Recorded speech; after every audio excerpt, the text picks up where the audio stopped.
반갑습니다. 아파트 사이클 연구소 소장 이현철입니다. 배짱입니다. 반갑습니다. 네. 소장님, 요즘 거래량이 많이 늘고 있다. 이런 기사들 많이 보셨잖아요. 그렇죠. 그럼 과연 어떤 사람들이 아파트를 매수를 할까? 네. 이 매수 주체자에 대해서 좀 살펴봤어요. 네. 근데 이 많은 비중의 매수 주체자가 바로 2030 세대들. 네. 좀 젊은 층들이 많이 매수를 하고 있다. 이런 글들이 많이 나오더라고요. 네네. 그런데 이 현 상황을 보고서요, 정말 대립되는 이런 의견이 나오고 있어요. 어떤 거니 좀 살펴보니까요. 첫 번째는 2년 전, 21년, 20년 이때쯤 2030 젊은 세대들이 정말 많이 연끌을 하고 있다. 이런 기사들이 되게 많았었잖아요. 네. 그렇게 연끌을 하고 매수를 하자 부동산 가격이 어떻게 됐죠? 완전 폭등을 했었죠. 네네. 그래서 지금의 이 2030 매수로 인해서 또 한 번의 폭등이 일어날 것이다. 네. 이런 의견이 하나 있고요. 네. 두 번째는 아예 반대입니다. 소위 말하면 주식장에 애기 엄마가 나타나면 끝물이다. 이런 말은 들어보셨잖아요. 그런 것처럼 이 부동산 시장에 젊은 사람들이 와서 매수를 하면 이 부동산 시장도 이제 끝이다.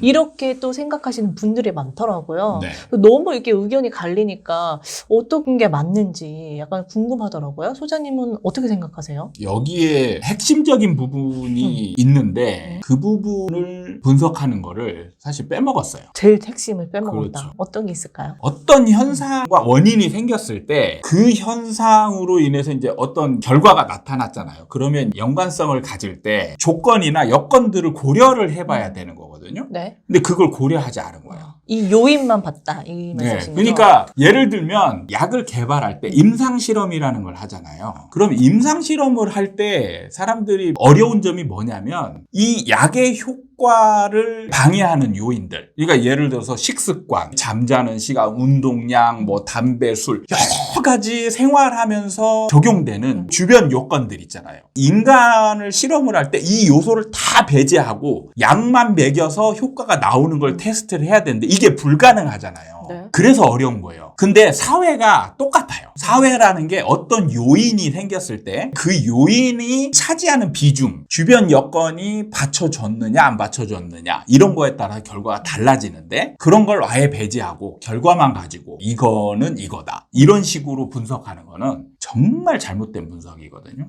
여기 한 가지 요인만으로 이렇게 결과로 도달하는 게 아니다. 그렇죠. 시장이 상승하려면 저번에도 얘기를 했지만 어떤 한 주체, 한 부분 이런 사람들의 정말 적극적인 활동으로 상승을 유지할 수 없어요. 그래서 제가 대중심리라는 걸 중요하게 여기잖아요. 뭐냐면 대중심리라는 거는 사람들 전체 대부분을 얘기하는 거예요. 그 사람들의 마음이 한 곳으로 방향이 몰려 있을 때 약간의 우연적인 요소 이런 것들이 되는 거예요. 2년 전에 시장이 안 올라가던 게 2030의 매수로 인해서 올라갔냐? 그게 아니잖아요. 네. 이미 오르고 있었잖아요. 막판에 이제 2030 세대들이 막 사니까 좀 더 오르고 결국엔 꺾인 거잖아요. 그럼 이게 2030 세대 때문에 올랐다. 이렇게 얘기하면 안 되는 거예요. 이미 여건이 그때는 누가 사든 올라가는 거예요. 2030이 아니어도 그럼요. 그 상황에서는. 네.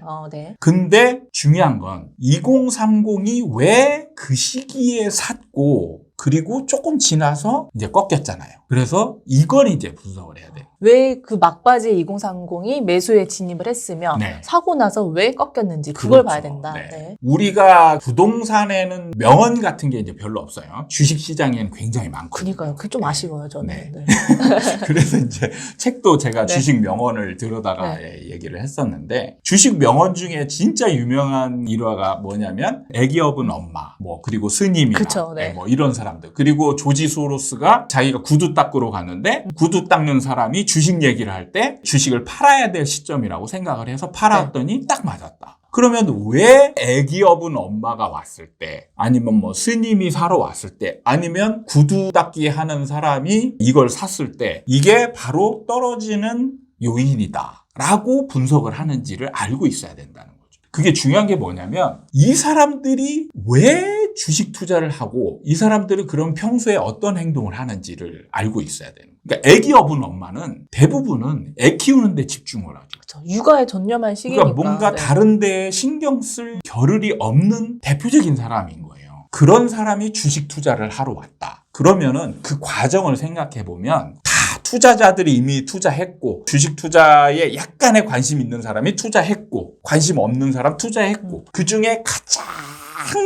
주식에 관심이 없을 만한 사람이 왔다. 그러면 이제 그 다음을 받쳐줄 사람이 없다라는 거죠. 그렇죠. 내가 막 찾아보고 공부하고 온 사람이 아니라는 거죠. 애기 엄마는. 그렇죠. 그냥 들리는 그렇죠. 걸로 그러니까 거죠. 소문에 네. 소문에 뭔가 분위기가 막 달아올라서 관심이 있는 사람이 빨리 그 정보를 접하겠죠. 관심이 가장 없는 사람이 가장 늦게 접하는 거예요. 네. 근데 그 사람이 왔다. 그럼 이미 이제 살 사람들은 다 샀다는 얘기죠. 그럼 2030이 의미하는 바가 뭐냐? 부동산 시장에서는요, 주식 시장하고 좀 다른 점이 부동산은 정말 돈이 어느 정도 여유도 있고 그걸 결정할 수 있는 주체여야 되는 거예요. 그래서 대부분 부동산을 사는 사람들은 가정을 가진 사람, 자녀들이 있는 사람들, 돈을 좀 많이 번 사람들. 이 직장 생활도 사람들이 오래 한 대부분이 사람. 네. 주체가 되는 거예요. 물론 2030 세대 중에 돈을 좀 있는 사람, 결혼 일찍 한 사람도 있겠지만 2030이 많아졌다. 이거는 이제 굉장히 많은 사람 얘기하는 거잖아요. 그럼 2030이 부동산에서 의미하는 바는 뭐냐면 완전 초보예요. 경험이 없는. 그렇죠. 네. 왜 초보냐? 2030 바로 전 세대를 생각해 보면 이 사람들은 학생이에요. 학생이 부동산에 관심을 가질 수 있는 환경이 우리나라에 갖춰져 있지 않습니다. 부동산에 대한 공부도 전혀 접할 수가 없어요. 그런 사람이 이제 사회의 초년생이 돼서 자리를 잡아서 이제 돈을 좀 모으려고 하는, 그러니까 목돈도 사실상 어떻게 보면 가지지 않은 주체인 거예요. 그러니까 부동산의 주체로 떠오를 수가 없어요. 지금 이번 시장 전에는 2030 세대가 부동산 시장의 주체로 나설 수 없었던 환경입니다.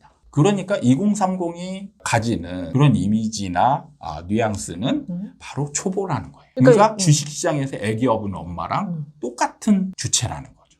그런데 또 약간 생각해보면 애기 엄마가 오면 이제 더 이상 받아줄 사람이 없기 때문에 떨어진다는 네. 약간 좀 성립이 되는 거잖아요. 네. 근데 21년에는 올랐고 네. 올해는 그러면 그러니까 올해는 뭐가 다르냐? 주변 여건을 봐요. 지금 주변 여건에서 시장 상황을 보면 떨어지는 상황이었어요.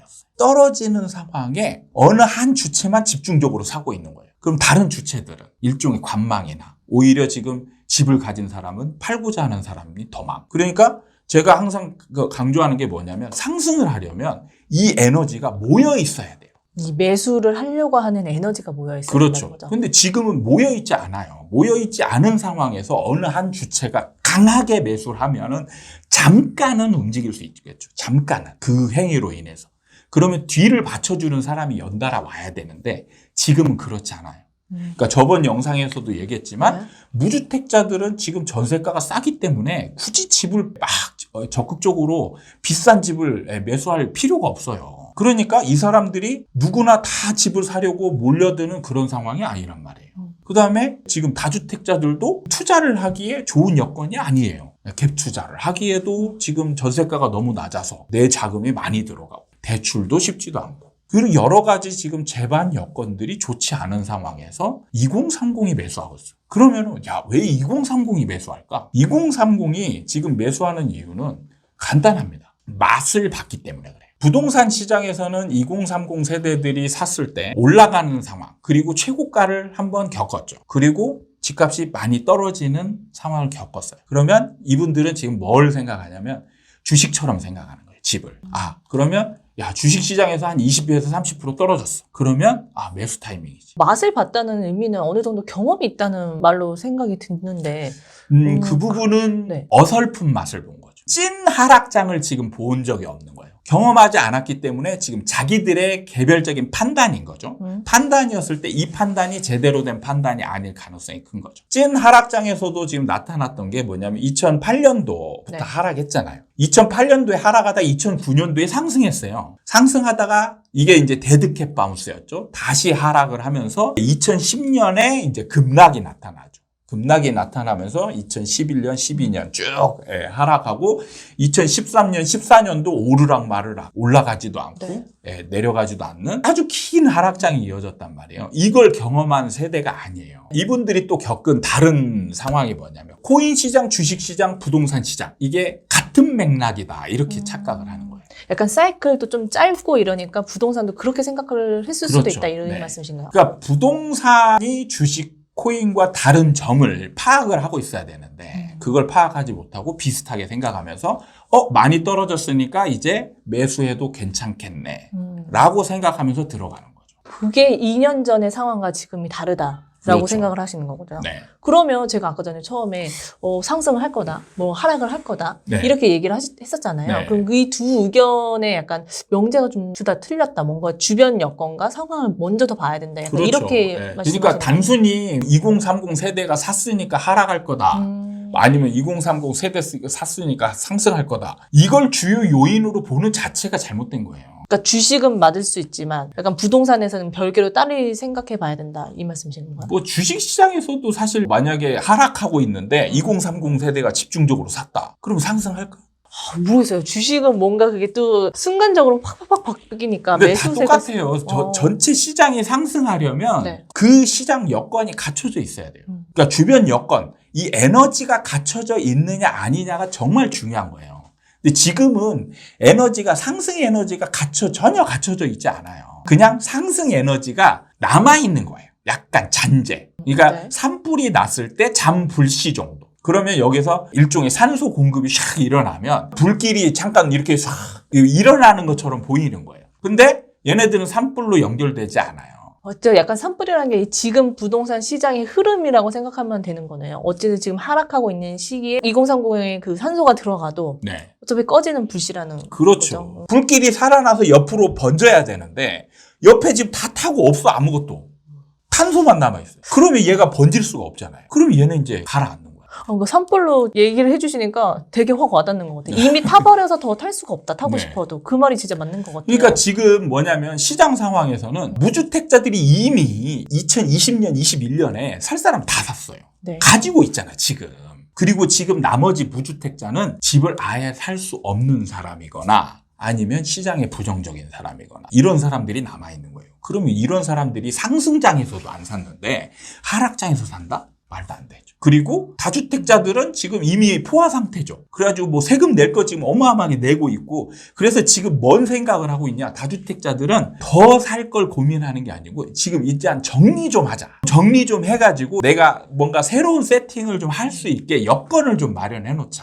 그러니까 다주택자들은 이 바람이 불 때 더 살려는 게 아니라 이 바람 불 때 팔아야겠다. 이런 생각을 한다. 그래서 실제로 지금 다주택자들이 자꾸 상승한다 지금 바람을 넣고 있는 거예요. 자기 거 팔려고. 제발 네가 좀 사라. 거기에 이제 빠져 있는 게 뭐냐? 내 걸. 그니까요.